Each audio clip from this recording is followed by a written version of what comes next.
Hello, folks. Thanks for joining us. Welcome to What to Know About Your Student Loans right now. We're going to get started in a few minutes. We're going to let people have a few minutes to join.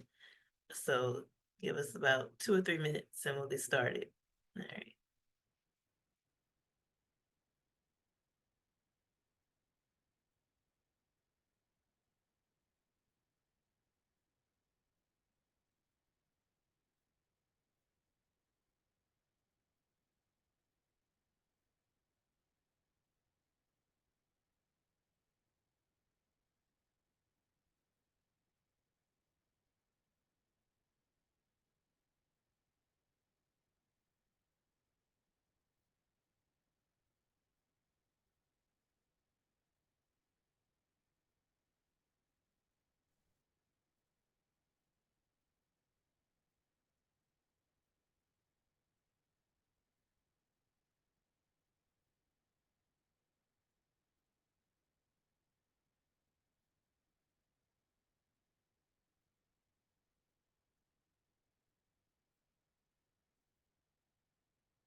And thanks for joining us. We are going to give it like another minute to let people join in and then we'll get started.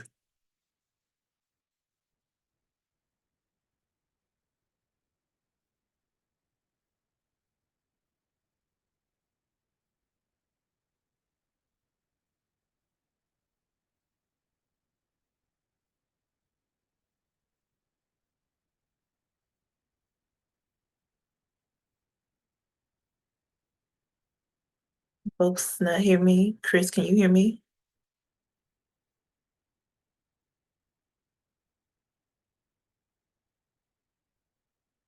Yeah, we can hear you. Okay. All right. So, someone said they didn't have audio, so just wanted to make sure. Thank you. All right.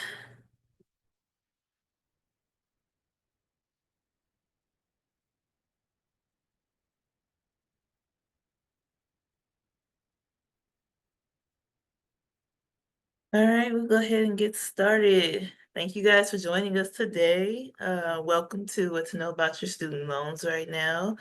We're going to go ahead and get this webinar started. I'm Candace Lofton. I'm counsel at the Student Borrower Protection Center. And today we're going to walk you through some of the many recent updates in the student loan system and some ways that you can possibly access debt relief. A little background on SBPC. We're a national nonprofit organization solely focused on alleviating the burden of student debt in this country. We engage in a mix of advocacy, policy making, and litigation strategy to rein in industry abuses, protect borrowers' rights, and advance economic opportunity for the next generation of students. I'm really grateful to speak with you all today. One note about questions, if you all have any along the way, feel free to put them in the Q&A feature in the Zoom window. My amazing colleague Chris will gather some and look for common themes, and then we can answer them at the end. As a reminder, we can't provide individualized advice, but we can answer general questions about the system and ways to maybe help you navigate it. All right, so in this next hour, we're going to talk about a few different student debt topics, including updates to the administration, income-driven repayment, public service loan forgiveness, what to do if you're in default, and then we'll have some important takeaways and Q&A at the end, like I said. All right, so new administration updates. I'm sure folks have been seeing a lot going on, so let's start with what's at the top of everyone's mind. Will President Donald Trump actually dismantle the Department of Education? So to start, during his campaign, President Trump vehemently stated that he would dismantle the Department of Education. It's been reported that an executive order to dismantle Ed is coming soon, but we don't have any concrete dates on when. So keep an eye out for that and how that may change the student loan system. To dismantle the Department of Education would harm the most marginalized communities in America who rely on the department, not only for student loans, but for other educational programs like Head Start. So we are monitoring and advocates are pounding the pavement in DC to ensure that borrowers are protected from this and that the department still stands. We are focused on making the department better, not completely dismantling it. So we're looking out for it and protecting borrowers along the way. There are also reconciliation efforts that are being posed as a threat to education-related programs. And as we get updates on that, we will forward that information to you all and borrowers who need to know the information. Important thing on this slide is take screenshots of your account and progress towards cancellation now. We'll get more into that in a bit, but make sure that you're keeping track of your progress as all of these updates and changes are occurring. All right, so let's talk about a bit about income-driven repayment programs and discussing the plans that are out there. So let's start with what repayment plans are there. So there's multiple options available, but income-driven repayment or IDR is usually the most affordable option for borrowers because your payment is based on your income instead of your loan balance, which means your payments can be as low as $0. The standard repayment plan requires you to pay the same amount for 10 years or longer if you have consolidated loans. With the extended repayment plan, you also pay the same amount, but it is for up to 25 years, which lowers payments and you must owe more than $30,000. The graduated repayment plan starts low and increases payments every 2 years to pay off the loans in 10 years or up to 30 years if you have consolidated loans. Borrowers should look into each plan and decide what's best for you based on your financial goals and state. We're going to spend most of our time for this webinar talking about IDR, especially with the changes that have occurred. So we're going to focus on this right-hand corner for the most part. All right, so let's get into how IDR plans work. So this is a category of federal student loan repayment plans where a borrower has the right to pay a certain percentage of their discretionary income, which is calculated by a Department of Education formula, and it goes towards what their student loan payments would be. So typically under these plans, borrowers are entitled to cancellation after 20 or 25 years of qualifying payments. The current IDR plans are income-based repayment, income contingent repayment, saving on a valuable education, SAVE, which we will discuss a bit later, and then pay as you earn. Towards the end of 2024, the Department of Education reopened pay because at first they had stopped it in July. It was closed in July of 2024, but because of the litigation around SAVE, they reopened it. So borrowers are able to switch to a different plan if they choose to do so. Right now, there's no cancellation under any of these plans, but you will continue to accrue credit. So unfortunately, you may be placed into a forbearance if you reach the 20 or 25-year period while all of this litigation and changes are occurring, but you will not get the cancellation right now. All right, let's briefly discuss the SAVE plan. This is the newest plan that replaced Repay. Although the plan is currently tied up in litigation, there is still information that borrowers should know about it. It's the most affordable plan right now, and it was replaced by Repay last year. It replaced Repay last year, excuse me. And it raised the income exemption from 150% of the federal poverty level to 225%, which decreases monthly payments for borrowers. It eliminates 100% of remaining interest after making a payment, and it excludes spousal income.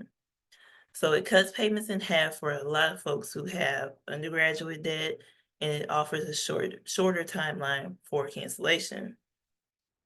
Unfortunately, last summer, a court granted a preliminary injunction to stop Save, and blocked it, and we'll get more into that in the next slide because just yesterday we got another update on the case. Another thing to note, let me go back on this slide and I'll repeat this again. If your loans have already been canceled through Save, they will not be reinstated. Those who are on the Save plan are likely in a forbearance right now and should be in a forbearance, unless you have chosen to switch to a different plan. But no loans should be reinstated right now, so if you should be good there. All right, like I mentioned, Save is tied up in litigation. So 18 states sued the Biden administration over Save, and it was currently blocked from implementation based on a decision back in July from the district court. Again, no borrowers who have already had their loans canceled have balances reinstated, but you will be placed in forbearance, which doesn't count toward PSLF or other forgiveness if you are in the Save forbearance. So be aware of that. You can also still apply for Save, even though just yesterday we got notice that the 8th Circuit Court of Appeals announced a decision to uphold the block against Save that the first district court implemented. So at first they were just blocking cancellation and the waiver of interest, and now there was a upholding of the preliminary injunction, which is not final on the merits, meaning it can still be appealed, can still try again. However, right now they have blocked Save in its entirety. And advocates are working to figure out what this means and how Ed will interpret it. But for borrower purposes right now, just know that this is not in Save completely. But we cannot really say how this will be applied and what Ed will do from here. In practical terms, we don't know what any of the servicers will do either. This leads to just more confusion of the system. Bottom line, again, there's really nothing for borrowers to do right now. We will keep you all updated. Make sure you check our website, and we'll try to keep things as updated as possible as we find out more information. But remember that no loans will be reinstated, and if you're in the Save forbearance, this does not count towards PSLF or IDR cancellation either. So yeah, unfortunate, but yeah. Next thing we'll get into is the IDR account adjustment. We'll share a bit of information on this. Remember, like I said before, after 20 or 25 years in repayment, folks could get their debts canceled. Well, a couple of reports came out in the last few years that detailed that servicers had no way of tracking progress towards those 20 or 25-year thresholds, and they were routinely steering people into forbearance and deferment instead of offering them the IDR plan so that they could have their loans canceled. To rectify this, the Department of Ed came up with the IDR account adjustment, and we'll talk more about it here. It's pretty much an audit of all federally held accounts to see how close people are to different cancellation thresholds. What counts towards the adjustment? It's anytime you were in repayment status, forbearance, whether you were in for 12 consecutive months or 36 cumulative or other, whatever that means. Deferment prior to 2013, credit before consolidation will also count. Any credit you get also applies to the PSLF program if you are seeking PSLF.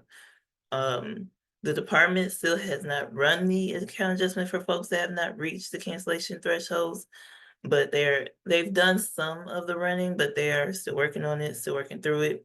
So make sure to check your accounts. Again, screenshot your payment tracker, screenshot, save it, print it, all of that to make sure it stays on track as they're working through this. Next, I'll show you what the IDR account adjustment webpage looks like. This is what you should see when you log in and look at your payment progress. So make sure this is what you screenshot and this is what you save, print, all of that. make sure it's up to date, it's correct, and save it.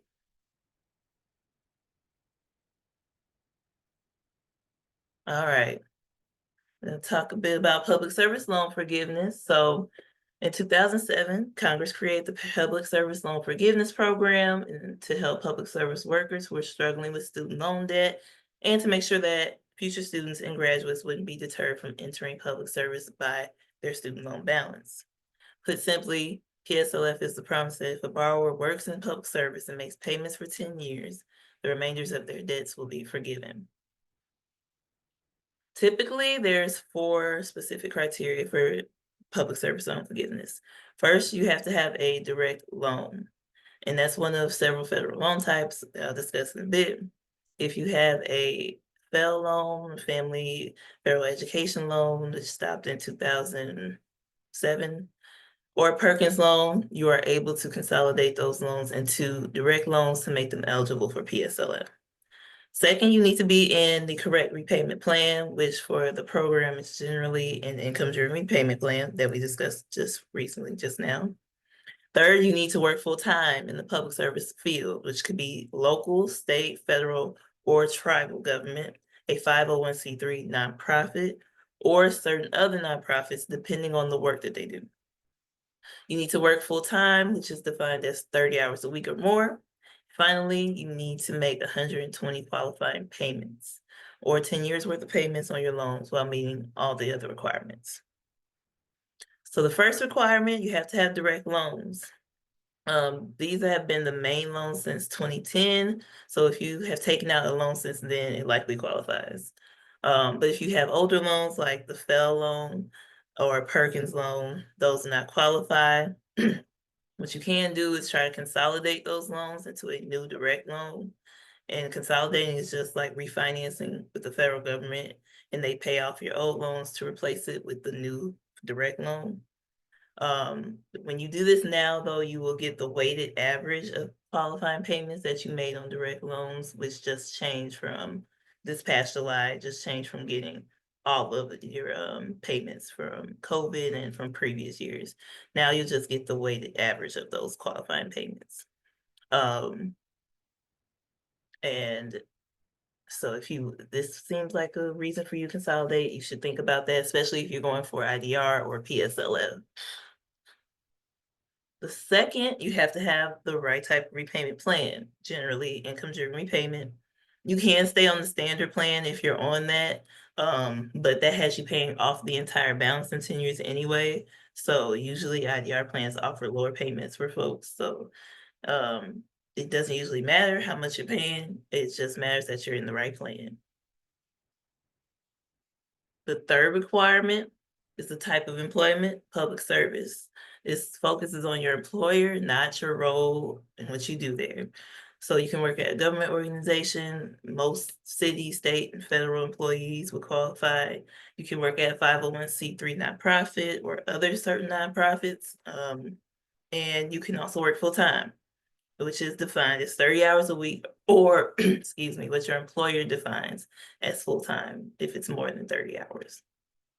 30 hours can be with more than one employer too, which is important for people to realize. You can do 30 hours with different employers and divide it up, and it can still count. The fourth requirement is making 120 payments. These payments are payments that are made in full, partial payments within 15 days of due dates, and only prepaid or lump sum payments up to 12 months. The COVID payment pause months did count towards the qualifying payments. So if you're working for a public service employer during COVID, make sure that all of those months are counted towards your 120 payments, because those do count. So how you do that?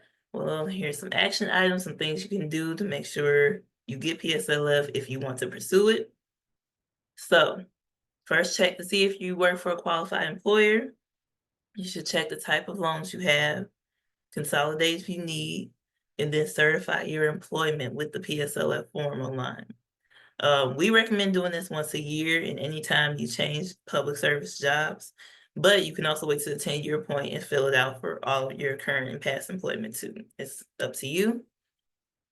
Historically, there have been issues with the program, so that's why we recommend using the help tool once a year and turning in your form instead of waiting until the 10-year point.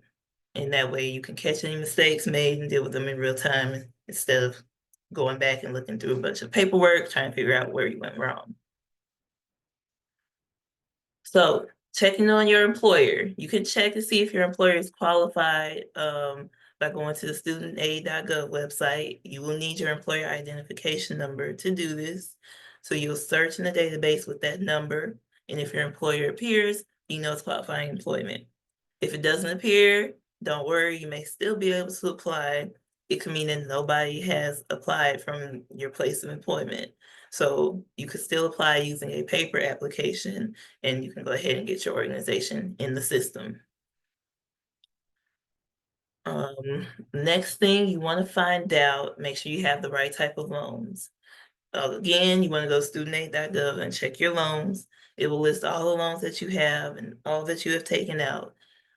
Usually, if you have anything other than a direct loan, we recommend you consolidate. You may want to consolidate. Again, that's a personal decision. But if you have a direct loan, it will say direct next to it. We don't usually focus on, it may say direct unsub or subsidized. We just focus on direct. If you have a direct loan, you're good. Other types of loans, like again, Fell and Perkins, are loans that you should consider consolidating. Finally, once you've checked to see if you have the right loans, right employer, you should go ahead and certify with the department if you haven't done so already. Use the PSLF help tool at studentaid.gov. You can do this electronically with your employer's email address, or you can download and get a physical signature on a printed copy. So you can certify anytime with a public service employer since October 1st, 2007. So if you have done so, the department will automatically review your account for PSLF. So make sure all your time is included, it's all accurate, especially during this time. Parent Plus borrowers should also submit PSLF forms. So usually these Parent Plus borrowers are borrowers that took out loans for their kids' education, but the loans are in the parents' names. They are generally eligible for PSLF. The steps for Parent Plus borrowers are pretty similar, but can be a little different. You must certify your employment with the Department of Education using the PSLF tool. They also should weigh their options between remaining the standard plan or consolidating to get on another ICR plan. Unfortunately, ICR is the only IDR plan available for Parent Plus borrowers. So it's the least generous, but it is an IDR plan, so you can't use it to try to get PSLF. Using the loan repayment calculator tool at studentaid.gov might be a good place for you to start and get a ballpark for which plan would be the best and most affordable for you. That's what we recommend with figuring out your payment options. Yes, so again, time spent in safe forbearance due to the ongoing lawsuits does not count towards public service loan forgiveness. You have a few options. You can enroll in another plan that counts towards PSLF. You can wait and see if Ed allows this time to count towards PSLF. You can use the PSLF buyback program to buy back the time spent, but that's also been a little shaky. So, and it only exists if you've already reached the 120 payment threshold. So make sure you weigh your options, speak with your servicers, check our websites, and see which one may be best for you. All right. So to recap, this is how you get on track for PSLF. You check your loan type, make sure you have the right type of loans. If you have direct loans, make sure you could consolidate. Use PSLF help tool to get credit for public service work. Parent Plus loan holders should consider consolidating and also decide between the standard plan and the ICR plan to see what's more affordable. And then just remember to weigh the options for enrolling in SAVE or any other repayment plan. That's the major thing. All right. So for the past year or so, borrowers with federal loans have not really had to deal with the consequences of default or actually getting into default because of COVID time period and following years following COVID, the payment pause. And then Biden administration instituted the on-ramp period where borrowers would not face consequences for defaulting if they didn't pay. These protections recently ended, and so now the consequences for failing to repay your loans will begin to be implemented later this year. And so we're going to take a few minutes to discuss what to do if you're in default, what happens, etc. So there are many consequences of default, including damage to your credit, possible subjectivity to collections, having litigation brought against you, denial of any future aid. The government can choose to pursue you and your financials forever. They can take on extraordinary collection powers like wage garnishment, benefits offset, and tax refund offset. And this can have a significant impact, not just on your financial future, but other housing, obtaining work, things of that nature. So to get out of default, borrowers typically have two options. You can consolidate your loans by logging into studentaid.gov and filling out the application to consolidate. You can typically only consolidate your loans once, but you should discuss your options with your servicer. It's also going to depend on how many loans you have, if you take out more loans that need to be consolidated, etc. But this can be done at studentaid.gov. The second option is rehabilitation. Um, Again, borrowers can only use this once in their lifetime. You can rehabilitate your loans through the default resolution group.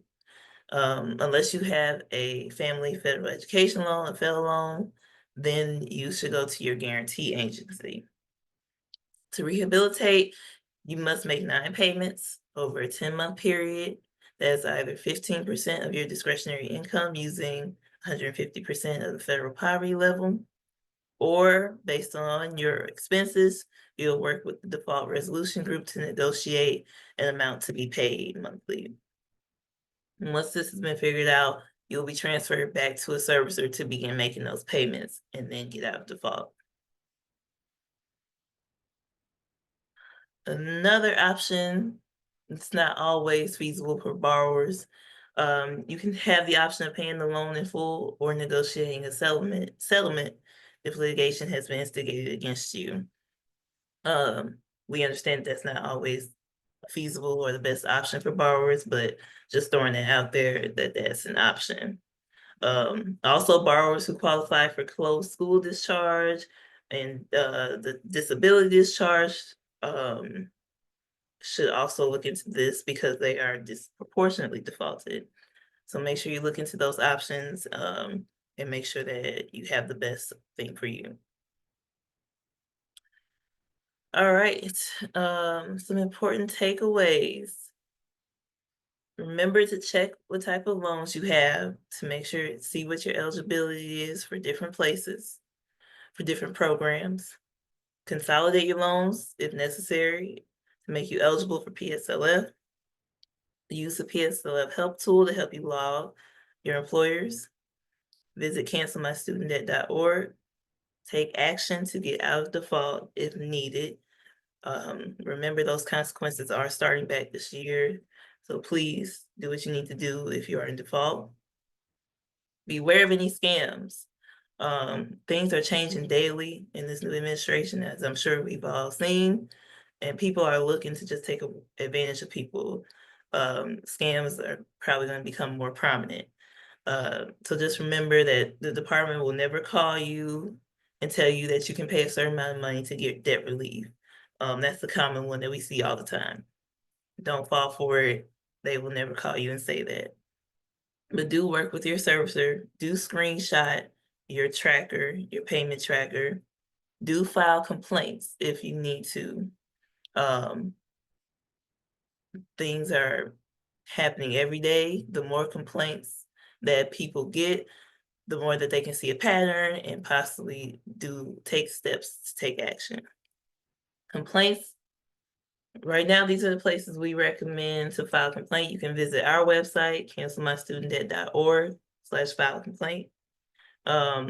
You can also file complaints with the CFPB, the Consumer Financial Protection Bureau, which right now they're also tied up in things, so it may not be the best option. The Federal Student Aid Ombudsman, your own state ombudsman or state attorneys general. They are also great places to file reports. Remember, the more complaints they receive, the more likely they're able to pay attention, identify what issues are out there, and take action. All right, so I know there was a lot of information and we have plenty of time left for questions. So one question we had got during registration process was asking how people can go about getting lower payments. Like I was saying earlier, studentaid.gov, you can go there not only to do your PSLF stuff, but you can also go in and they have a repayment calculator where you can check and see how much your monthly payment would be based on your income and everything under the current repayment plans. So this won't fill out an application or anything where you have to make these payments under a particular plan, but you can use this calculator to see what's the best repayment plan for you, what's the best way to get lower monthly payments, and once you've seen how that works out based on your income and everything, then you can go ahead and talk to your servicer or fill out an application for IDR.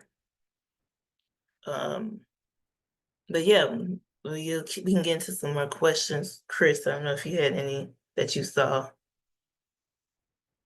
Yeah, we've got a couple of questions, and just as we go through these, if people have more, you can just open up the Q&A button on the bottom and type them in, and we'll get through as many as we can. We can't provide individual guidance or financial advice, so if the questions are too individualized, we might try and respond to you over email later. But one of the first questions that came in, Candace, was if you have a loan with Mohila, are all of the transactions related to your loan now being moved over to the studentaid.gov website, or should you still use the Mohila website? Those transactions should now be all moved over to the mohila.studentaid.gov website. If they are not updated, you should absolutely reach out to Mohila. Make sure that they're updated, make sure your tracker is updated. You can check it against your own records, but they should all be updated into in the studentaid.gov website. That's a good question. Yeah.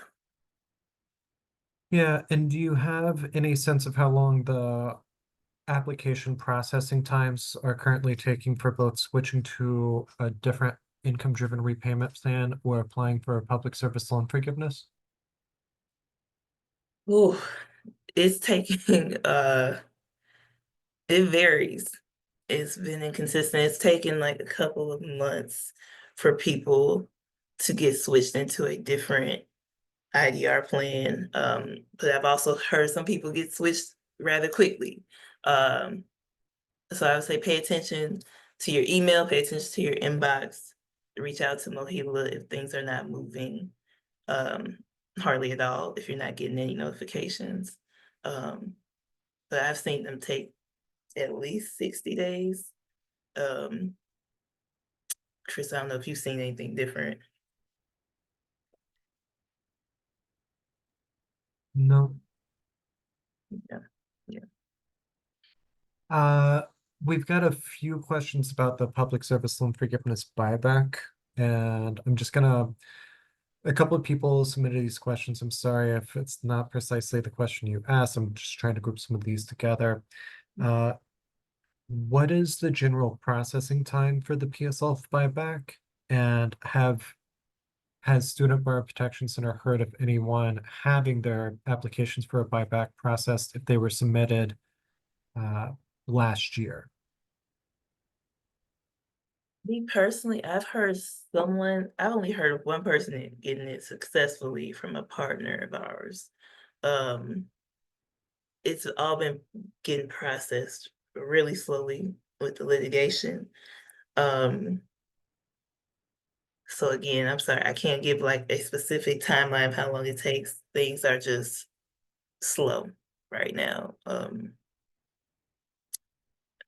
I don't know, Chris, if you have anything to add.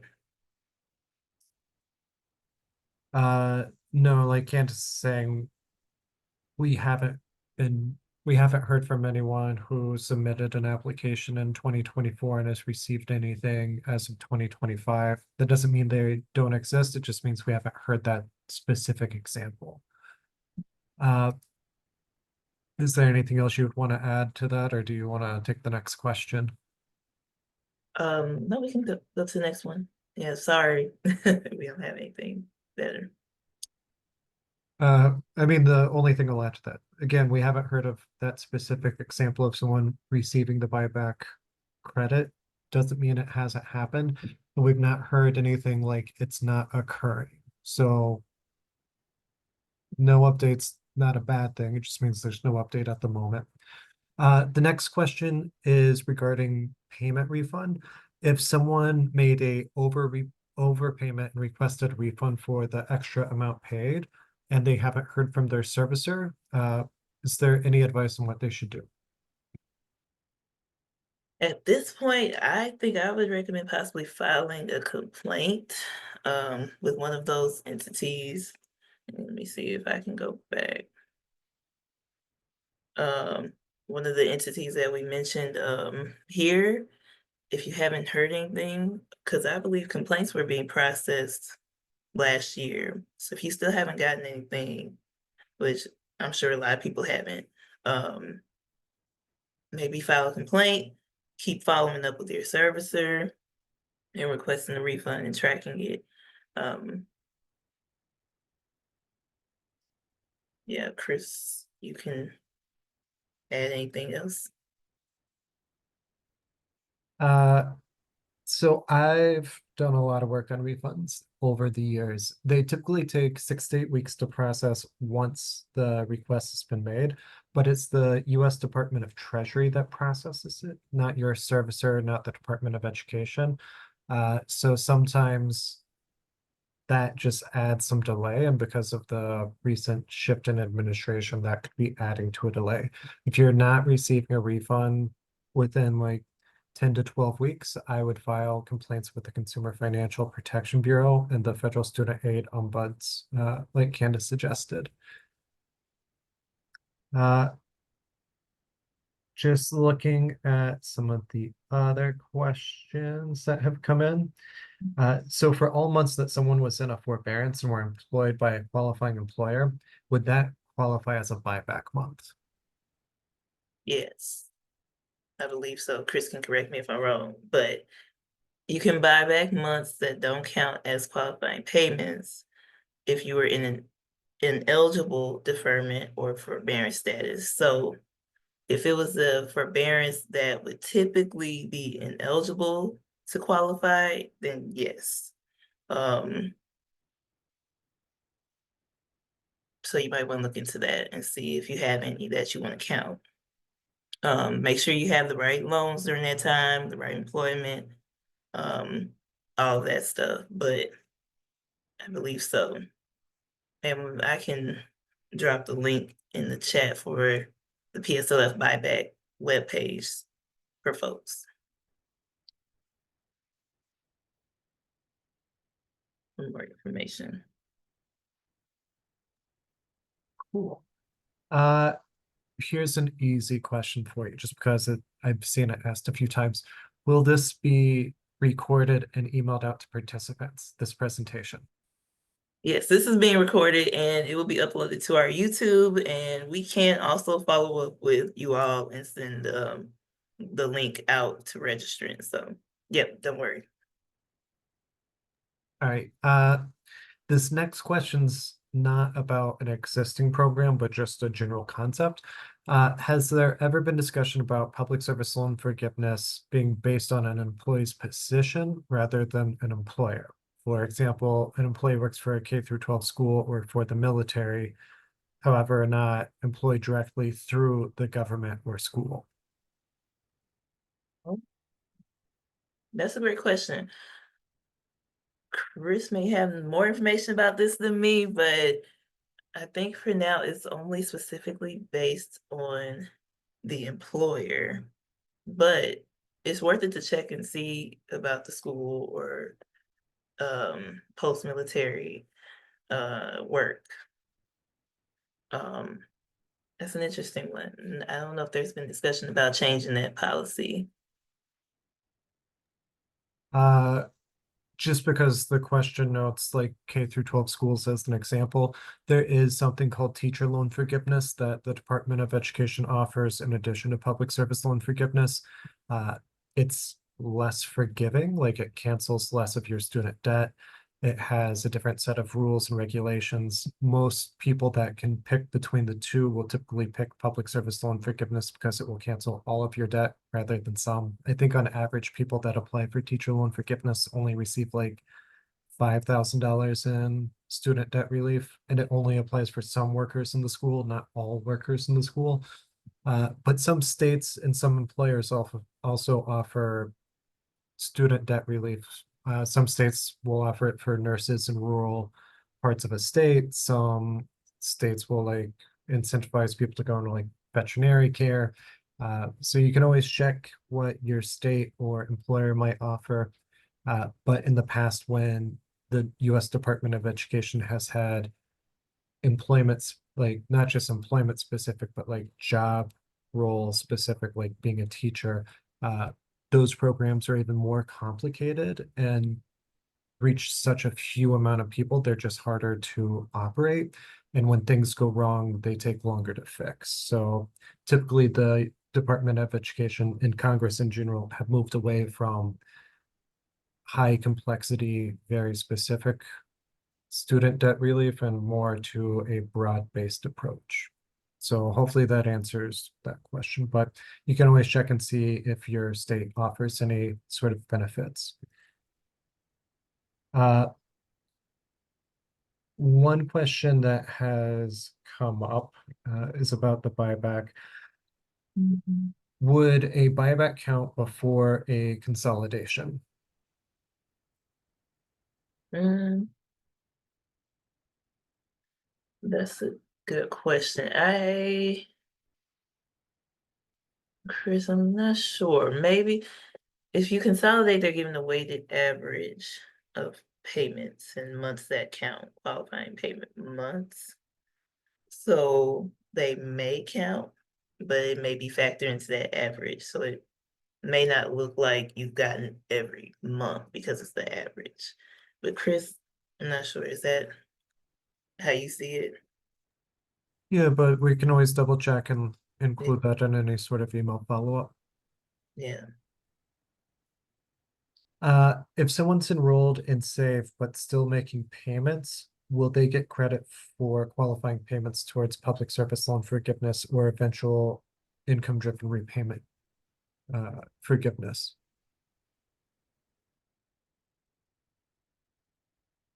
Like we said, the forbearance isn't counting towards forgiveness.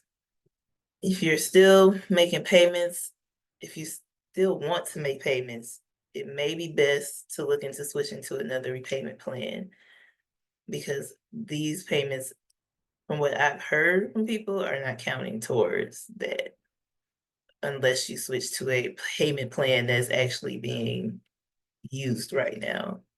Um, so you may want to look into a different plan. But yeah. So the next question is from someone who's currently enrolled in an income-driven repayment plan. They note that many borrowers haven't had to update their income in years because the payment pause, the return to repayment on ramp, and other things, and haven't submitted tax forms. And only provide verbal reports to their servicer about their income. Should borrowers in that situation proactively update their income or wait to be told to update their income? So that I would think COVID made it very difficult, but you should check your recertification date and follow that. Um, that's what I recommend is just check your recertification date. Once that date comes up, usually like 60 days out, you want to try to go ahead and recertify and get that all squared away. Especially right now with things being tied up, I wouldn't pay more if I didn't have to. So I would just wait and recertify when you're supposed to. Okay, I'm going to throw one or two Mohila questions at you and then switch over to some general public service loan forgiveness questions. So someone's currently having their loan serviced by Mohila, and they've been trying to contact someone in the call center in order to switch income-driven repayment plans, but due to long wait times, haven't been able to. Is there any way to get help from Mohila other than calling them, or is there anything they can do about the long wait times? So you could file a complaint, like we mentioned, with CFPB or the FSA ombudsman or your state ombudsman, but I understand that may not be as quick. The IDR and all these applications are online. If you have access, it may be easier to just go through that. I know that they have a chat feature on the website, which I don't always recommend, but sometimes you may get someone. And then if there are better times that you could call Mohila, typically I found it easier to call like first thing in the morning when they open to get like a faster time. And usually like on a Friday, which is interesting. So yeah. And we have heard that call times have been improving for all of the servicers. That doesn't mean that every time you call in, it will be a shorter wait time, but hopefully it continues to improve. A lot of that is due to the student loan companies contracted by the Department of Ed are hiring more staff. So there's just more people answering phones as they complete their training. So you should not have to wait a long time. Like that is not right. That is not fair to you. That's not fair to your time. But hopefully it continues to improve. And like Candace said, you can always look online to see if you can switch this without having to go through the call center. Typically, the call center is the weak point in student loan servicing where things can go sideways. So moving over to some questions about people with public service loan forgiveness. As they approach their 120th payment, is there any proactive precautions that they should be taking just to document that they're close to receiving cancellation, or anything they should do in preparation for submitting the application for cancellation? Yes, screenshot, like I said earlier, screenshot your progress.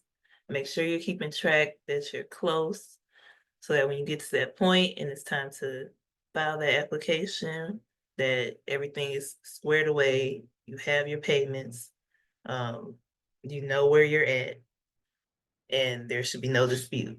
Because right now cancellation is blocked for the IDR payment programs. The PSLF, people should be able to still submit the application to get their forgiveness there. So if you're close, screenshot, keep track of your payments, and make sure those are up to date on the studentaid.gov website. And make sure that you continue to do so until you get to and through that 120 payment. And just on this note, once you apply for public service loan forgiveness, should you continue making payments after that 120th payment? or should you opt to request the forbearance while the application's being processed?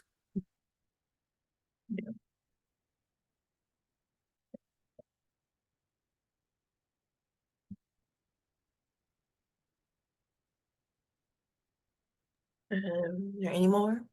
Did you hear the question? Oh, no, what was the question?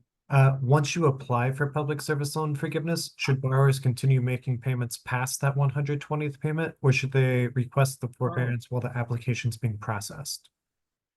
I've seen people make payments past that to make sure, and I believe you can request a refund if you do make payments past your 120th payment.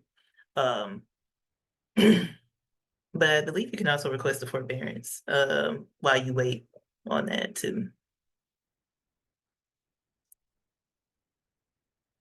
There is no correct answer. Like, you should do what you feel Mhm. most comfortable with. If you feel like you are absolutely certain you're at 120 payments, it's going to process and everything's great, you can request the forbearance. Like, there's no harm in doing that.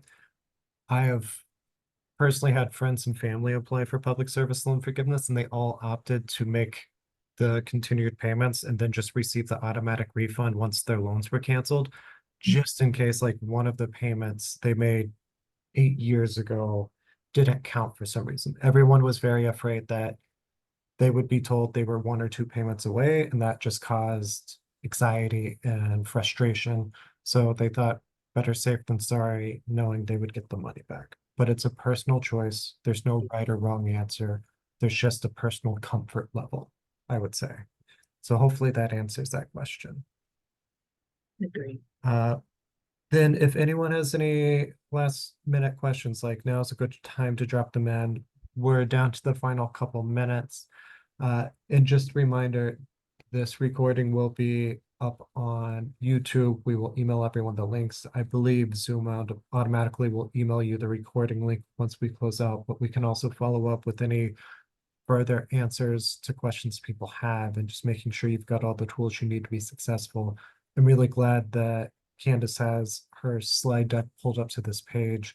Please just remember you can visit our website, which is the cancelmystudentdebt.org website that's on this page. And if you experience problems as you navigate your student loan repayment, you can always file complaints with the Consumer Financial Protection Bureau, Federal Student Aid Ombuds, or your state attorneys general, or if you live in a state with a state student loan ombuds, that's always an option as well. One question that just came in is it advisable to email complaints to the ombuds when you're close to finishing public service loan forgiveness, or might that jeopardize your progress? No, that shouldn't jeopardize your progress. If you're having issues with anything, emailing a complaint should not affect your progress towards any cancellation or forgiveness. They are there to protect you and borrowers and make sure servicers are doing their jobs. Um, so yeah, it shouldn't affect you being so close to PSLF or anybody, rather being close to PSLF or IDR. If there's something to complain about and you're having issues, wait, call times or anything, yes, you can go ahead and email them. And don't be afraid.